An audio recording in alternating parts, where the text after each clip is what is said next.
Saan ba yun? Oh, babe! Babe! Finally, you're here na. Oo nga. Anong atin? Nako, ito na nga, nabalitaan mo na ba? Ang alin? Ano ba to? Yung sa live nila, yung pinag-usapan nila si Kumelabo tsaka si Chumenila. Ano yun? Tsaka di ba yung kumakalat na video na parang ang opinion ng mga tao, parang big deal yung pagbibigay ng flower nung boy doon sa hindi straight. Yun. Hindi. Saan mo ba napanood yan? Sa TikTok nga. Diyos ko, paano ako makakapag-TikTok? Wala naman akong load. Ay, Diyos ko naman, hindi kasunod sa trending. Magagawa ko. Meron, mag-load ka ng TikTok sa 50 ng TNT. Meron na yung 3 gig in all sites and apps. Plus, only text to all for 3 days. Ayan na, makakasagag pa na ng chismis ha. Beb, may pang TikTok na ako. Hulaan mo kung anong trend ngayon. Ano naman yun? Regal! Guys, holiday na oh. Set naman tayo ng outing. Launong trip. Mga December 22. Feeling ko free naman ako that day. Check ko yung sa akin. Ang meet up sa terminal ng 5 a.m. Pustahan, hindi yun matutuloy. Subok na kayo ng panahon. Saksi ko mga plano yung drawing. Ikaw na lang mag-set ng outing. O ngayon na tayo umalis. Paano yung babaunin natin? Mga foods like chips, drinks, lalo na yung mga utensils o paano yun? Meron akong katulong pagdating sa mga last minute ganap na ganyan. Sagot ako ng GrabMart sa preparation. Lalo na ngayong holiday season. Meron silang pa-sale at promo up to 50% off sa mga selected na holiday handa needs. Pwedeng ipa-pick up or ipa-deliver yung pinamili. Iwas siksikan tsaka pila sa counter. Hassle-free talaga. La Union Trip, let's go! Beb, ang sarap nito, no? True, pati yung price ko.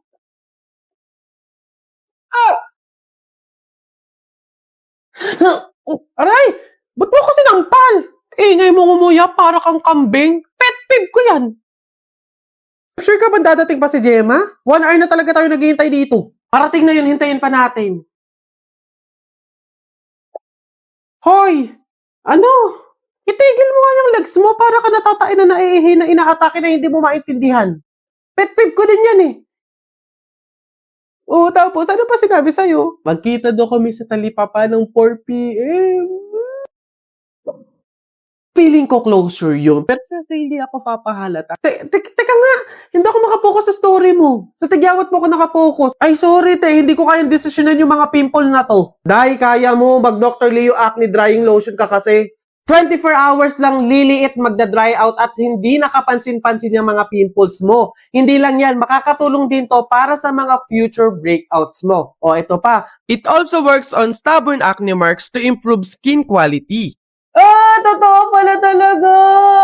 Eto hindi na to character ha. Kapag may mga pimples talaga ako, eto talaga yung ginagamit ko kasi napakabilis lang makapagpatuyo ng mga tigyawat dahilan para gumaling at mawala. Isama na din yung mga acne marks, yung mga dark spots, tanggal talaga lahat yan, dahil promise, maglalagay ako nito sa mga tigyawat ko sa gabi, tas kinabukasan, dry na siya, yung hindi na siya masakit hawakan, then ayun, tuloy-tuloy na siyang mawawala. O siya, babalik na ako sa character ha.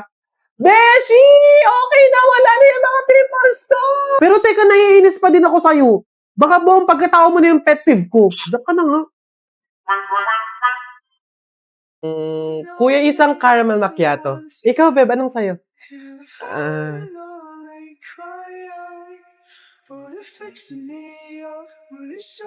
Ah, Beb. Beb, ako na.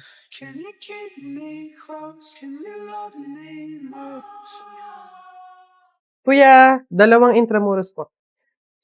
Beb, eto na, wag na, meron ako. Okay lang yan, babe. Dagdag mo na lang yan sa pamasahe mo bukas. Diba? Babe, excited na ako. Next week na yung tour natin. Nagbayad ka na ba? Babe, hindi ako sasama eh. Ang mahal kasi. Wala kaming budget para doon. Ganun ba? Okay, sige.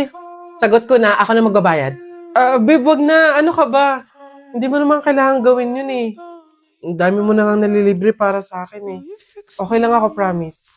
Ano ka ba? Papayag ba ako na hindi kasama yung best friend ko doon? Next time, kapag ikaw yung meron, edi ako naman yung ilibre mo. Ganun lang yun. Go na.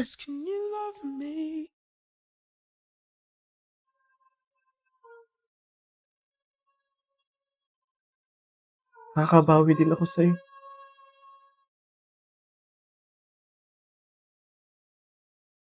May commercial ulit tayo! Pwede mo mag-apat na beses ka magbalik-balik ka.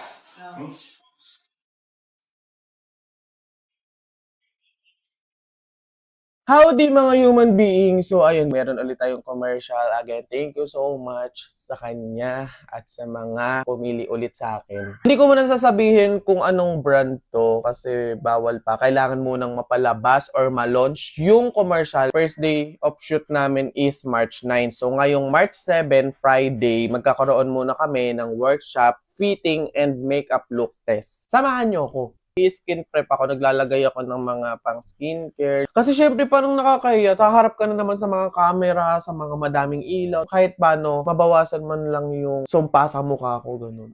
By 11:30, nasundo na ako ng service. Imagine, galing pa siyang Manila, sinundo ako dito sa Cavite. Grabe po yung special treatment. Thank you po.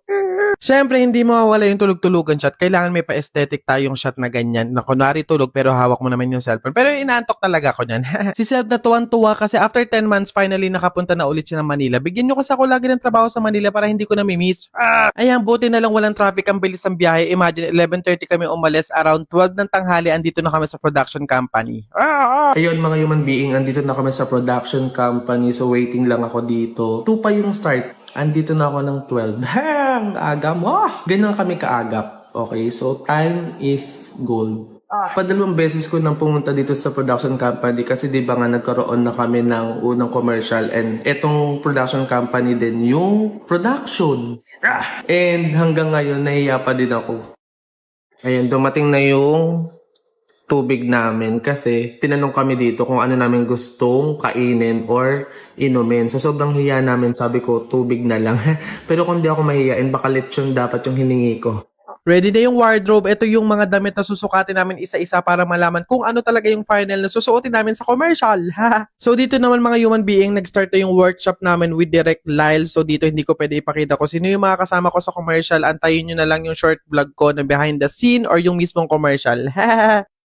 Ayan mga human being, after ng workshop and ng fitting, hindi muna ako umuwi ng Cavite kasi maaga na tapos. Sayang naman yung pagpunta ng Manila kaya gumala na lang ako, hindi na ako sumabay sa service, nag-commute na lang ako. Ayun, gumala lang kami sa MOA, kumain, then umuwi na. Bugs na kauwi na ako. Grabe naman yung itsura. Pagod na sa biyahe. So ayan mga human being, bago ko tapusin tong short vlog na to, aasahan ko kayo na please kapag nailabas na or na-launch na yung TV commercial, napapanood nyo na siya sa mga television, nakikita nyo na siya sa ads, please human being, support. Ayun lang, thank you for watching, send and receive good vibes. See you on my next video content. Love, love. Mwah, mwah, mwah. Ano kaya namatay nito, no? Gagi, ang ganda ng libingan nito. Halata mo mayaman, no? May aircon kaya to or ano? Electric fan? 2022 siya namatay, 23, 24, 25. 3 years na siyang patay, te.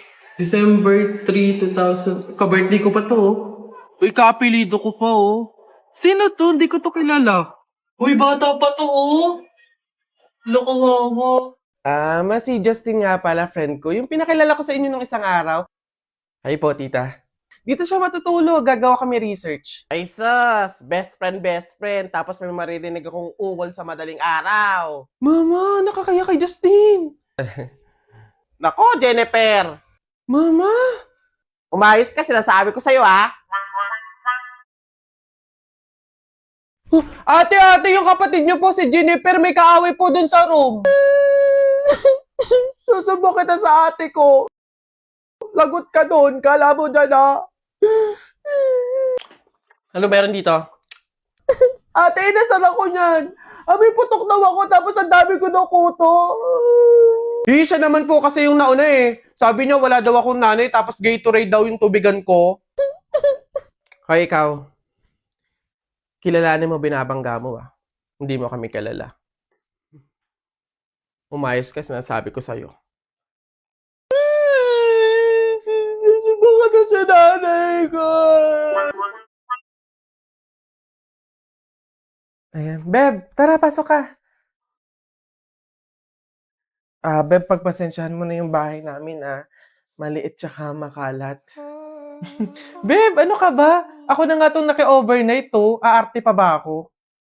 O siya, diyan ka muna ha. Aayusin ko muna yung higaan natin. Nay, gutom na nga po ako. Anak, wala pa nga ang tatay mo. Hindi naman nakatanggap ng labada si nanay, kaya wala pang pang-budget ngayon. Konting tiis lang muna, anak, ha? Hello? May tinapay ako dito, oh. Gusto mo? Sa'yo na lang. Masarap yan. Salamat, ate.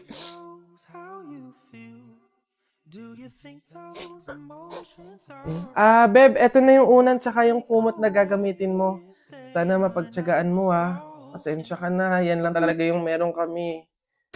Walang problema, Beb. Ang mahalaga, makakatulog ako. Thank you. Beb, tara, kain muna tayo bago matulog.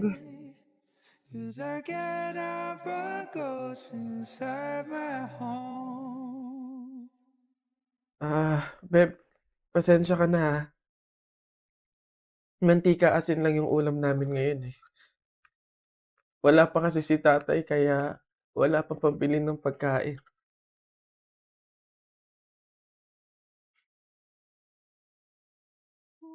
Sobra akong nahihiya sa'yo, Beb. Beb, ano ka ba? Magkaibigan tayo, oh. Hindi para i-judge kita. Mahirap naman talaga yung buhay. Minsan nasa baba tayo, to the point na talagang walang-wala na. Pero ang mahalaga, hindi yun palagi. Dadating din talaga yung panahon na nasagana tayo. Kaya na tayo?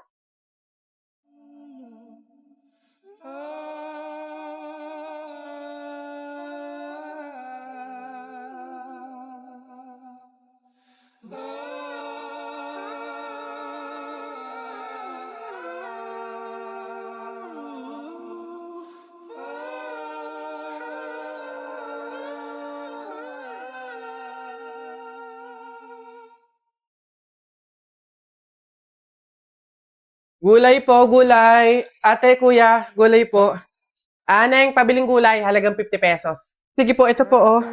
Okay na sana kasi yung time skip. Jennifer? Si Jennifer nga. Hello. Kamusta kayo? Ang gaganda ng mga suot nyo, ah. Eto, malapit na makatapos. OJT na kami. Then after nun, graduation na.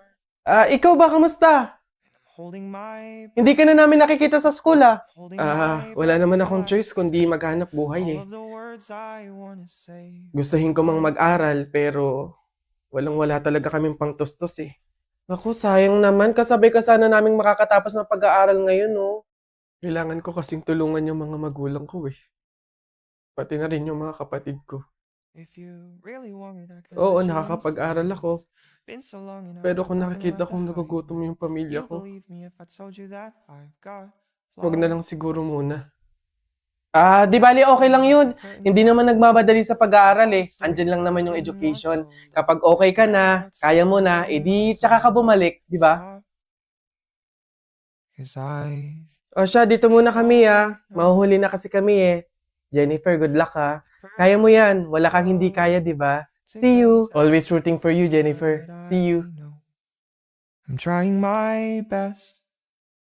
I'm trying my best to be okay. I'm trying my best, but every day it's so hard. And I'm holding my breath. I'm holding my breath till I can say all of the words I want to say from my heart.